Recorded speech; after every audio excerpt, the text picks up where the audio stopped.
Hello and welcome back. Well, it was certainly a busy show. Let's see if it's been a good night on the phones. All the latest in just a moment. First, let me give you, though, a quick reminder of the very violent burglary at the home of 83-year-old Bill Edmonds. Where's the money? Where's the money? Tell me! You don't upset him, do you? Where's the money? Try not to. He would have done it. You know, you wouldn't have bothered him at the whole thing. You've got money! Oh! Terrible. Well, DC Karen Johnson is leading the investigation and she's here for us this evening. How have the phones been? Good results? Very busy, yes. We've got a number of calls that have called in. 2 names have been given. One of those names has been given twice, which is quite significant for us, which is great. Right. I remember earlier this evening in the main programme you told me that there was somebody who'd phoned you earlier in the week before the Crimewatch appeal and you wanted them to get back in touch. Did they? They haven't got back in contact yet. I would urge them to please get in contact this evening. How can you reassure them? Because something might be putting them off. They can talk to me directly or contact the incident room. There's officers on standby waiting to take their call. They'll have your full attention. Just briefly, again, if you would, Karen, give us a description of this robber and attacker. 6 foot, stocky build, wearing a long dark coat to his knees, and he was carrying a knife, we believe a flick knife with a red handle. And let's just remind people of how violent it was. He stabbed Bill in both hands and also held the knife right to his neck. He did, and to his back. Thanks for that. Let's go to Matthew. Back now to the shooting at a nightclub in Ilford in East London in December 1996. 30-year-old Christopher Lombard was killed and his colleague badly injured. Then there was a knock. And it was that point then I heard a shot went off. Well, DI Robert Pack from the Metropolitan Police is back with me. Robert, what's come in tonight?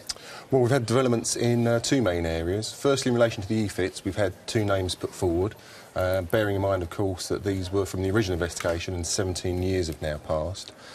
Secondly, we've had some names provided in relation to the totality of the crime, names that weren't known to the original investigation, which is very good news for us. And it's 17 years ago, but you are convinced that people in that community know who did this? Absolutely. This was a major incident. 7 rounds through a nightclub door, hitting 3 people, killing 1. That isn't a secret that can be kept. There'll be leakage. People will know. People will brag about it. That's the sort of individual we're talking about here. And people who have heard that and received that information need to ring us, need to give us those names so that we can act upon it. And what I would say is that since the show went out, I've spoken to Thelma. She's overjoyed and over the moon about the response that we've had and that people have actually taken the time and effort to ring in. So she'd like me to pass her thanks on as well. But we still need those names, which I'm convinced are out there. Absolutely. So if you know anything, please, there is still plenty of time to ring in. Martin. We've had some good calls in on the CCTV and the wanted faces we showed you. Let's start with the CCTV. The first one we showed you was the assault outside the Central Railway Station in Newcastle. We've had a few calls on this, including a possible name for the man seen punching the male victim. Police are checking that one out. The last CCTV we showed you, the attempted bank robbery in Llandaff in Cardiff.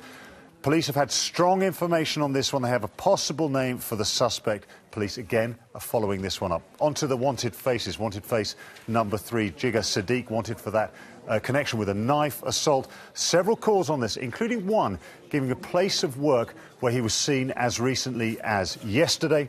And wanted face number 4, Jason Elton John Waller. Lots of calls placing him in the same area. Police are following that up. Some good news there. That's everything for now, but of course all of the details are online of all our appeals and you can press the red button on your remote at any time until midnight to have another look at the wanted faces and CCTV. We're back in the new year. From all of us here on the team, thanks for your calls. They make a difference.